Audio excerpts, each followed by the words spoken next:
What's going on, everyone? In today's video, we're going to be going into 3 quick tips for you to sell your home for the most amount of money here in the summertime. My name is Garrett Kirby. I'm a local West Michigan real estate agent here in Michigan, willing to help anywhere here in the great state of Michigan. We're with the Dulce Group here at 5 Star Real Estate.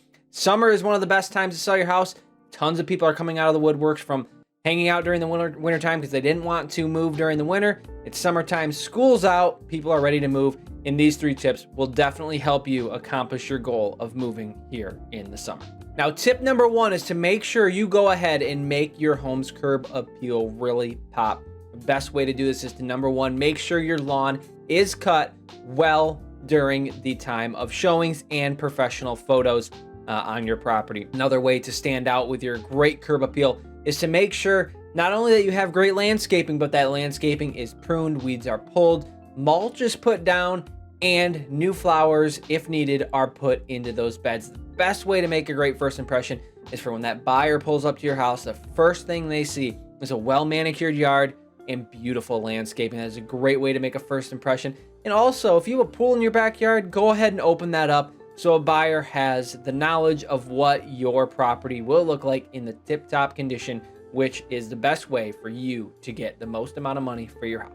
Now, tip number 2 is to make sure your home is staged well for the professional photos and for showings, and to make sure you keep your home as clean as possible during these showings. Now, if you have a vacant house, it is highly recommended that a real estate agent go in there and consider doing staging on that property. Some properties aren't going to necessarily need it, but if it's a unique property that has some unique features, it would be great to have an agent give you their professional opinion on what can be done in terms of staging to really make that home pop for pictures and showings. Now, one of my goals as a real estate agent is to make sure I give my clients the best knowledge possible for what I think they can do to get top dollar for their house.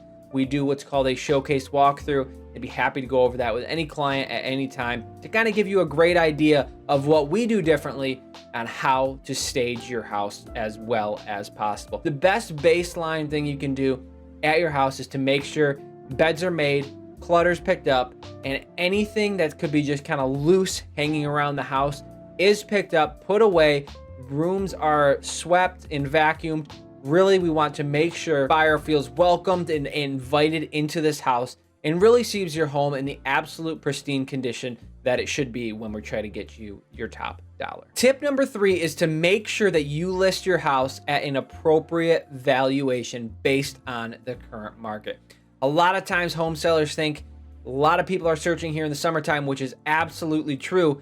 So what sellers like to do in their mind is to go ahead and say, hey, let's just throw a number out there. Let's put it higher than what the real estate agent has suggested and just see what happens.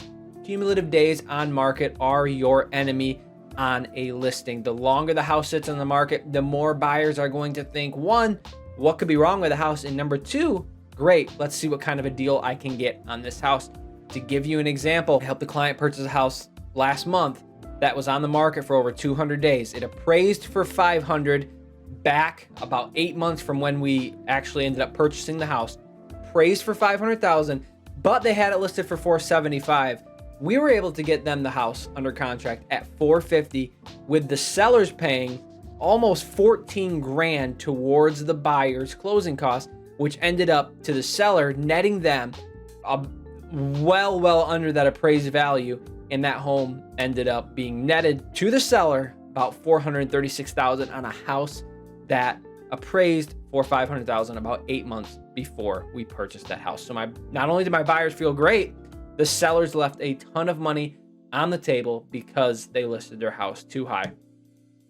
It is absolutely crucial to make sure that you and your agent sit down and get a full understanding of the broad market to make sure that you don't lose out on potentially thousands of dollars by listing your house too high and just seeing what would happen.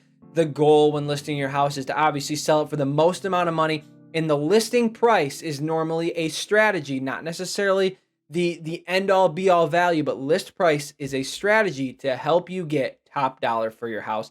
If you can find a couple buyers that love your house, hopefully pit them against each other, and the next thing you know, they will do anything they can to try and get your house, ultimately getting you top dollar for your house. My name's Garrett Kirby, 616-902-5933 for any and all real estate needs. GarrettKirbyRE.com is my website. Feel free to reach out for any real estate needs. Best of luck selling this summer. If you need any questions, be happy to help, and we'll see you in the next one.